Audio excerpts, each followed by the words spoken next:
ஏ hi friends, நான் தான் உங்கள் டிஆர்ஆர் வைப்ஸ். இந்த பதிவு எதுக்குன்னு பார்த்தீங்கன்னா, நம்ம மறைந்த ரோபோ சங்கருக்காக தான். அவரை நான் சின்ன வயசுலேயே பார்த்துருக்குறேன். மனுஷன் வேறு லெவல். அந்த சில்வர் கோட்டட் பெயிண்ட்டை தடவிக்கிட்டு அந்த ஆர்ம்ஸை இது பண்ணுறதாகட்டும், ஆர்ம்ஸை டான்ஸ் ஆட வைக்கிறது, செஸ்ட்டில் மூமெண்ட்ஸ் பண்ணுறது, சச் எ ஒண்டர்ஃபுல் மேன். அவர் வயது 46, இப்போது மறைந்து விட்டார். இந்த பதிவுக்கான நோக்கம் வந்துட்டு ஒன்றே ஒன்று தான். நீ எப்படி இந்த உலகத்தில் வரியோ, நீ அப்படி தான் மறுபடியும் இந்த உலகத்தை விட்டு போக போகிற. இது நடுவில் எவ்வளோ சந்தோஷமாக இருக்க முடியுமோ இருந்துக்கோங்க, ஓகேங்களா? நீ சந்தோஷமாக இருக்கிறியா இரு, அடுத்தவனை கஷ்டப்படுத்தாத. அது ரொம்ப முக்கியம்.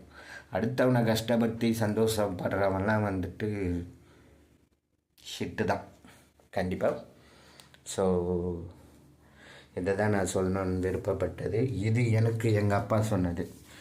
அவர் என்ன சொன்னார்னா, டே மகனே, நான் எப்படி இந்த உலகத்துக்கு வந்தனோ போகும்போதும் அப்படி தான் ஒரு மண்ணாங்கட்டியும் இருக்காது உடம்புல, எல்லாத்தையும் உருவிக்கிட்டு அனுப்புவானுங்க. அதே மாதிரி தான் உனக்கும். ஸோ உன்னால் முடிஞ்ச அளவுக்கு எவ்வளோ பேருக்கு உதவுறியோ உதவவே முடியலையா உன்னால், மூடிக்கிட்டு உன் வேலையை பார்த்துட்டு உன் குடும்பத்தை பார்த்துட்டு போயிட்டே இரு. யாருக்கும் எந்த கெடுதலும் பண்ணாத அப்படின்னு சொல்லுவார். உன் உடம்புக்கு கூட கெடுதல் பண்ணிக்க, அதை பற்றி தப்பு கிடையாது.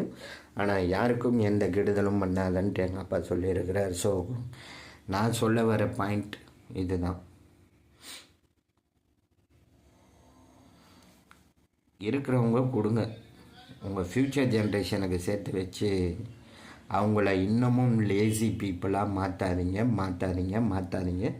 தயவு செஞ்சு இது என்னோடய கோரிக்கை. மிக்க நன்றி. என் பதிவை பாருங்கள். பாய்.